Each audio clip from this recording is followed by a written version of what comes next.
City અમદાવાદના ચાંદખેડામાં tanker રાજ ચાલી રહ્યું છે। લોકો પાણી માટે વલખા મારી રહ્યા છે, પાણી માટે ટેન્કર બોલાવવા પડી રહ્યા છે અને લોકો ટેન્કર મંગાવવા માટે મજબૂર બન્યા છે।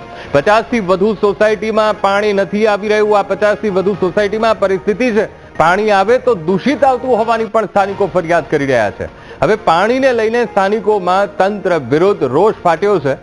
વોટ લેવા આવે છે પણ પાણીની સમસ્યાનું નિરાકરણ લાવતા નથી તેવું ત્યાંના સ્થાનિકો કહી રહ્યા છે।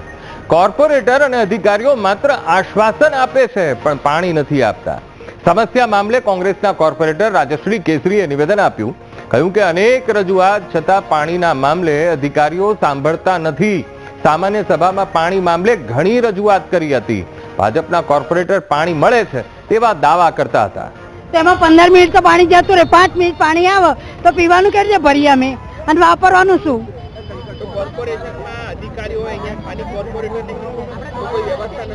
ના, કઈ નહીં। એ લોકો આવીશું જોવા કોઈ આવતું નથી। પાણી વગર કેવું થાય સાહેબ, ખબર તો છે જ ને। 6 મહિનાથી પાણી બિલકુલ નથી આવતું। ટેન્કરો મંગાઈને અમે વાપરીએ છીએ। એટલું હેરાન થઈએ છે ને તો બાળકોને પતિઓને જવાનું હોય ને ઓફિસોમાં સ્કૂલમાં તો અમે નાવા ધોયા વગર અમે મોકલીએ છીએ। બહુ હેરાન થવાય છે તો એનો કોઈ નિકાલ ના હોય એના માટે કઈ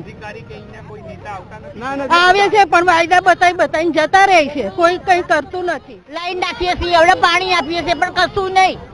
છોકરાઓ નાના હેરાન થાય છે। અમે ક્યાં ભરવા જઈએ પાણી? આ ઉંમરે પાણી ભરવા જઈએ અમે?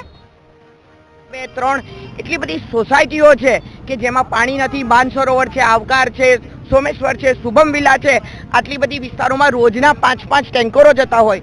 જ્યારે આપણે બોર્ડમાં રજૂઆત કરતા હોય કે મારા વિસ્તારમાં આજ સુધી પાણીનું ટેન્કર રાજ નહોતું, હવે દરેક સોસાયટીએ ટેન્કર રાજ થઈ ગયું છે, ત્યારે અહીંયા ભારતીય જનતા પાર્ટીનો એક કાઉન્સિલર ઊભો થઈને એવું કહે છે કે ના બેન, મારા તો વિસ્તારમાં ફૂલ પાણી છે, તો કાં તો આ પબ્લિક ખોટી છે કાં તો એ કાઉન્સિલર ખોટો છે। આ પબ્લિકે જઈને કાઉન્સિલર પાસે જવાબ માંગવો જોઈએ કે આ લોકો કેમ વલખા મારી રહ્યા છે।